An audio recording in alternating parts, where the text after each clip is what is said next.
chiave di maggioranza o è un fatto estemporaneo? È un fatto, diciamo che è una dichiarazione che si basa su un fatto concreto, cioè l'attuale governatore sfugge ai confronti diretti con gli altri candidati.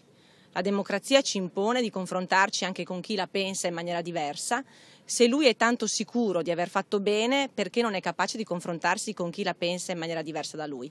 Credo che non dia prova di coraggio e neanche, come dire, di consapevolezza di quello che ha fatto. Secondo me, perché Luca Zaia sa bene che lo ricordiamo per quello che non ha fatto, anziché per quello che ha fatto in Veneto.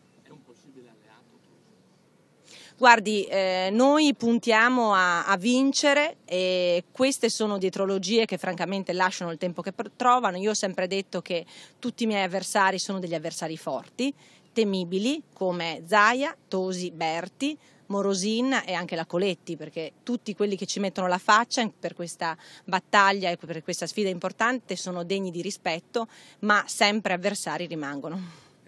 Grazie. Una foto.